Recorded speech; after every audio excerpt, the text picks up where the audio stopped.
go to Tony Mepham now, because it's a big weekend for the Isle of Man under-18s side. They're in action in the FA County Youth Cup. Can they continue their journey this weekend, Tony?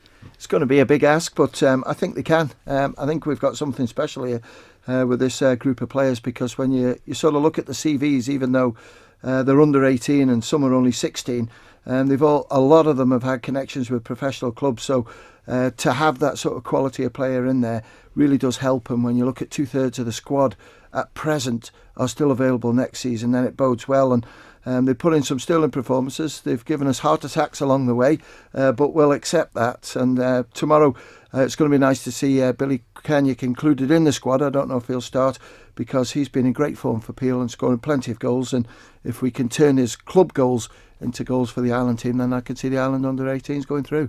Well, that's something I was going to ask you. How much do we know about team news, what the team is going to look like tomorrow, and who are going to be the stars of the show, in your eyes? Well, I think there's a lot of stars in there. Sid Batty was the star, no doubt about it, last time with a couple of wonderful goals. But you look at people like Matthew Wilkinson, really good, Andrew Burke at the back, James Rice at goal. You know, they really are good right the way through the whole lot. And with sort of, as far as I know, not too many injuries. There's one or two sort of just taking it easy. But I think right the way through you'll see a real strong performance by the Ireland side. They do seem to have taken the ball under their wing for this competition.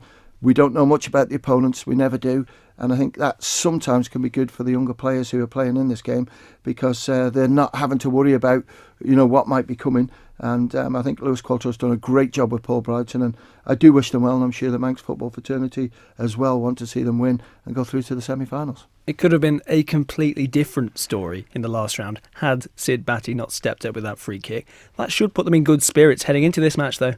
Oh, definitely, because they're buzzing. I was watching them training on Wednesday, and they were going through set pieces and everything else, and attention to detail has been, I think, critical, and it's been really educational for them. And I just got to sort of hope that they bring the confidence that they've got at the moment at club level and at Ireland training into tomorrow's game. 5 o'clock kickoff, so it should allow everyone who's playing tomorrow afternoon time to change round and head down the bowl to watch it. But no, the Isle of Man under-18s, it would be really nice for them to get through and see if we can maybe get them an away fixture for the semi-final. That would be nice. And they're in action against Norfolk, 5 o'clock kick-off. I said Middlesex, I believe, at the start of the programme, so I do apologise. Slip of the tongue, but Isle of Man under-18s beat Middlesex in the previous round, and it was that free kick from Sid Batty which sealed a 4-3 victory. In domestic action, Braddon against St George's tomorrow. St George's can cut the gap at the top of the table, providing Peel lose away at Colby, but that doesn't seem likely. 23 goals in their last 4 games, St George's, since they suffered that 4-0 defeat. Yeah. It's given them a kick up the backside, hasn't it, Tony? Well, I think so. And when you say cut the gap, it will cut the gap to league leaders Corinthians. But if Peel win tomorrow, then they will go above Corinthians. And with Corinthians and Peel due to meet next week, then it's really becoming an interesting time, because Corinthians have got some tough fixtures coming up.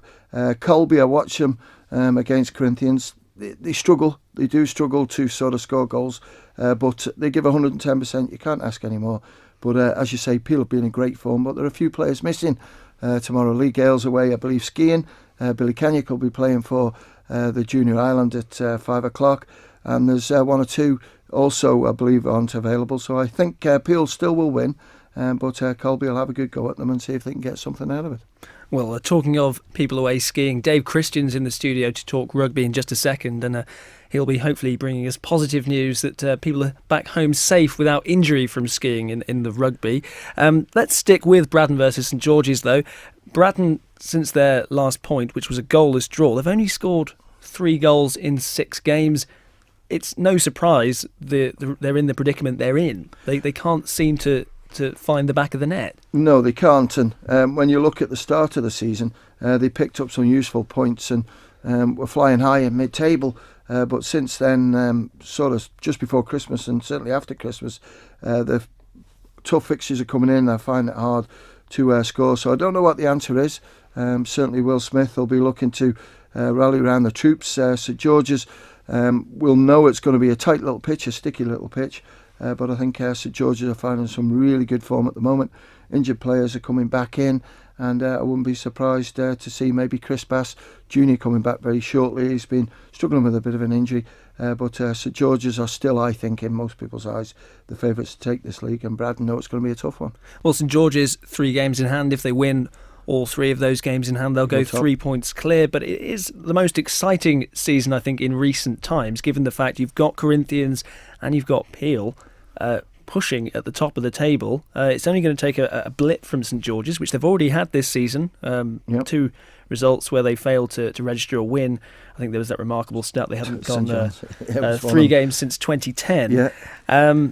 But it is very exciting. And do you think there is, there are a few more twists and turns to come in this Premier League season, or do you think St George's have ridden the storm and now they will continue their good form and go on to lift the trophy once again? No, there's definitely some twists in there, and you can't count Russian out as well, because Russian are right in there, and they've got a game tomorrow against Douglas High School Old Boys that's been rearranged, and I think we've got to just sort of see how that pans out as well. But I think there's loads to happen. I think Peel are the team bang in form, and if I was a Peel supporter, I would say that we've got a great opportunity to win this championship. And with that game coming up very shortly, it might be the game that gets or falls short of the Island game, senior game that's coming up. We still haven't got that date confirmed yet. But Peel, St George's, Corinthians and Russian, I think the league winners, are going to come from those 4 teams. But listening to Ed Oldham last week, and he said it was like keeping up with the Joneses in terms of Peel and Corinthians trying to outscore each other. Corinthians not in action this weekend. Will they be pleased they have some respite this weekend, or do you think, considering the fact they've been scoring a lot of goals recently, they'd have liked to have got out there tomorrow afternoon and continued their fine form? Well, definitely in any sport, if you're in form, you want to keep it going and keep the games coming in thick and fast. But I think, certainly they'll be training tomorrow, some of them, because some are away, and getting ready for the big game next week against Peel. And that's one that they're striving for, because now I think their next 3 games is Peel, then Laxey in the Cup, and then St George's in the league. So they've got to try and get something out of those 2 games, because they've done well so far. But they haven't played Russian, so they got them to play twice. They haven't played Geordies, those to play twice, and they've lost to Peel 3-2. And then they also lost to Douglas High School Old Boys. So there's a lot at stake for them, but they're young lads. They've played really well. And as we saw last week when they were playing against Colby, they played some really good football and scored plenty of goals. Plenty of football still to be played. The games in the Canada Life Premier League tomorrow. Braddon versus St George's. Peel travel to Colby. It's Russian at home against Old Boys.